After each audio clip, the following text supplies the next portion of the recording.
famine and disease. Hi, everybody. And groups like terrorist. We're down here at the frozen flat Earth chicken house.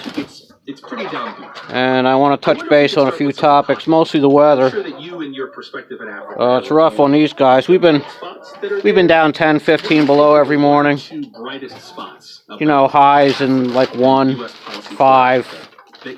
Been high temperatures. We've got the radio droning on here, NPR. You know, talking about the fake news and puppet show and the warmongering United States, just causing trouble all over the place. You know, I wonder at what level these announcers really are aware of what's going on. I think these guys are just, you know, dumbed down, brainwashed, kind of just believe the whole puppet show on their on the side, whatever side they're on, which NPR, we know they're kind of, you know, liberals, whatever, but when McDonald received the award, he said that he made the first $1 million. Yeah, you know, they're trying to ramp up the war thing like they always do, North Korea, Iran. I don't pay all that much attention. I kind of get a kick out of it when I'm down here listening to NPR. And, you know, around here, people, you know, all the people are still asleep, so they all believe all this stuff. But, it's awful cold. I'm going to get back in the truck and talk to you guys. Everybody's cold down here. My egg production's pretty much dwindled down to nothing. I bring these guys down nice warm water for them to drink. They like to have a nice warm drink of water, help keep them warm. Any eggs I'm getting, I think they just freeze as soon as they get laid. I was going to show you guys. I got one of the roosters is all beat up. You know, they're confined. They don't go out much in this cold, snowy weather, so the roosters tend to fight more. There he is, Zora. Come on, leave him alone. Watch out. Zora. He's probably not going to make it. Come on, leave him alone.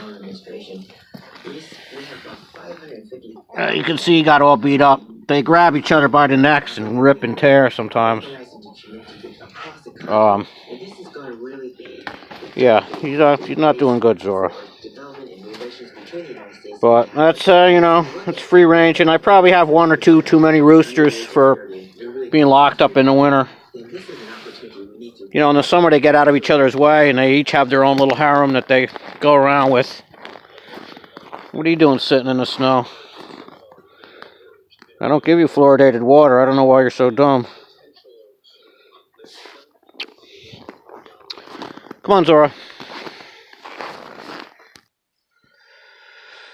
Yeah, so back in the truck, it's a little warmer here. Yeah, it's about 0 out. We've been down 10, 15 below at night.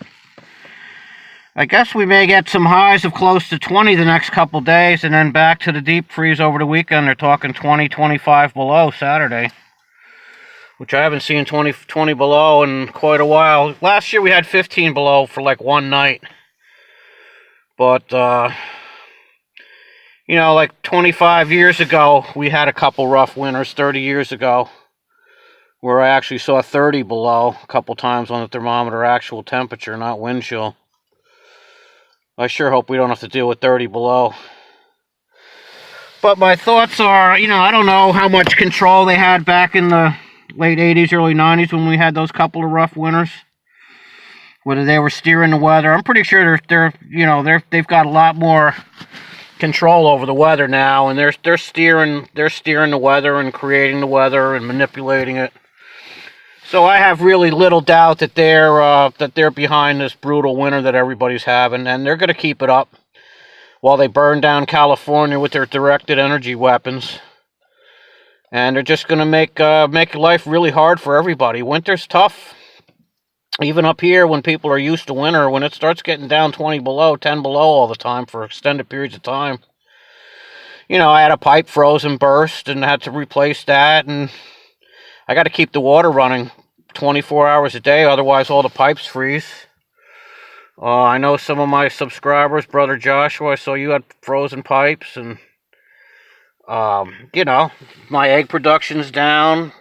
People are burning a lot of oil and a lot of wood. That's all. It seems like all I do is feed the wood stove. I'm going over to Audrey's in a little while and help her with her wood pile and bring her some kindling and stuff. I'm finally back to my weekday driving schedule, so I have a little more time today, and I finally getting a couple days off tomorrow and Thursday. They've had me driving the bus really crazy, a lot of hours the past 2 weeks for the holidays, but so I'm pretty beat. I haven't had a chance to do a lot of YouTubing. So I figured I'd say hi to everybody, talk about the weather, but you know, in iPet Goat they show it's winter time. So I don't know if they're just gonna make this a really long, tough winter while they ramp up the wars overseas and drain everybody of all their resources, get everybody to buy more oil, burn all their wood, just stress everybody out with a big long winter, and then maybe pull something, you know. You never can tell, you know. These wicked people are awful slick, you know. The devil's slick, as we know. And, you know, but a big hard winter for everybody. They make a lot of money. They are selling oil and just making things tough for everybody. People have to spend more and work harder, and just, you know, if you got to worry about bringing, well, in my case, I got to haul, you know, warm water down to the chair. Everything takes longer when it's cold. So you don't have time to pay attention to their fake puppet show. You're busy just trying to get by with the brutal winter. Make sure your driveway's plowed and shoveled. Make sure your car's going to start in the morning. You know, up here in Vermont, I mean, I think we use more salt on the roads than any state in the union, and it just destroys your vehicle. You know, you're just driving around in a salt bath all winter long. You know, it gets too cold. The car wash is closed. You can't even wash your car, the salt off your cars. Everybody's got rusty cars, or else you got to spend a ton of money on a new car with the fancy undercoating. And all those new cars are planned obsolescence. You know, by the time you get them paid off, they're junk. Now, I know I don't play that game. I always get junked vehicles for nothing or very little money, and I'd rather spend a little money repairing them sometimes than have a monthly payment for some fancy car. I don't care how my car looks. It gets me from point A to point B. Kind of like my clothes, you know.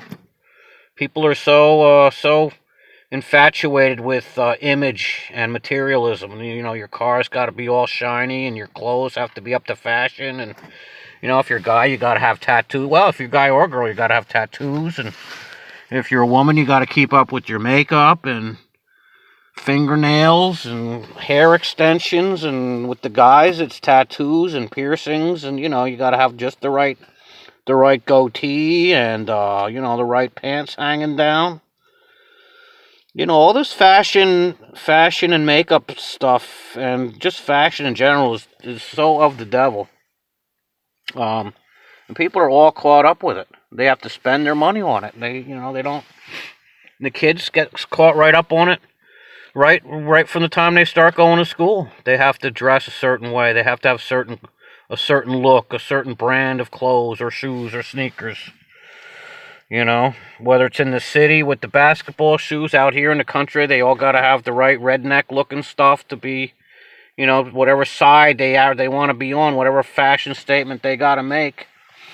You know, they either have to have the baggy pants or they got to have the camis, and, you know, I don't know. It's something, you know, I don't know about how many of my sisters that watch this channel. I got into a comment thing with somebody about makeup and fingernails and stuff, and, you know, I went down that rabbit hole one day, maybe a couple days, with about fashion and how the demons and Satan use fashion and makeup. They got the fetal tissue in the makeup now, in the lipstick. You know, you're smearing you know, fetal tissue on you.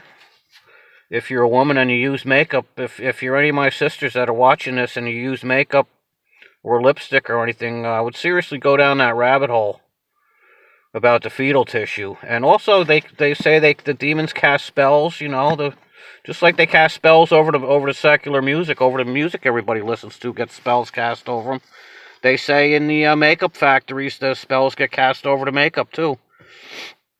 And the women, they get addicted to it. They feel like they can't go out of the house unless they have the makeup on. They don't feel like they're not attractive without the makeup. So, you know, if you're a sister in the Lord and you're watching this and you still happen to use makeup and stuff, I would rethink that. Yeah, God gave you natural beauty. You don't need makeup to be beautiful. You have a light that shines if you're a sister in the Lord. You don't need to have any makeup or fingernails or anything like that. I know, you know, these demons are very subtle, and you know, the people will comment, well, you know, it's nothing wrong with looking nice, and there's nothing wrong with looking nice, but you can look nice without makeup. You can look nice without fake fingernails. You know, so just a few things rambling through my mind. I wanted to say hi to you guys. I'm going to catch up on my YouTube, and I got 2 days off, and I'm going over to Audrey's. I'm going over in a little while to help her outside, do some wood pile stuff, but I'm probably not going to turn the camera on. I might. But then we'll do our fellowship tomorrow evening. So if you guys, I might try to do some live thing. I don't know if I can, but if I've given you my phone number and you want to give me a call sometime, if you want to call tomorrow evening when I'm over at Audrey's, we'll talk to you. If you want to say hello to Audrey, I'll put the speakerphone on. So if you have my phone number and you want to call tomorrow, what's today, Tuesday? Tomorrow I'll be over there probably 5, 6 o'clock. So, you guys can call me on my phone. And, you know, if it's busy, I probably might be talking to somebody else, but leave a message, we'll call you back. Because I haven't figured out how to do this live thing, and, you know, if you're a good member of my family on the YouTube channel here, and you wanna talk to Audrey, give us a call. Zora will say hi, right, Zora? You gonna say hi to everybody? Zora makes out pretty good in this cold. She's one of the few that does alright. Her toes get cold, though. She gets the ice built up between her toes. But other than that, she's got a really, really good coat. Up to like 10 below, she's good. 20 below, she doesn't even like it. But we're going over to the old folks' home on Friday, so she can do her dog therapy thing, which she does. We haven't been over there in a while. Alright, 12, 13 minutes. Well, I love you guys very much. I'm just kind of rambling here. But, yeah, stay warm. And stupid weather manipulation and, you know, just stay warm and Jesus will be back to rescue us one of these days. So, alright, I'll talk to you guys soon. God bless.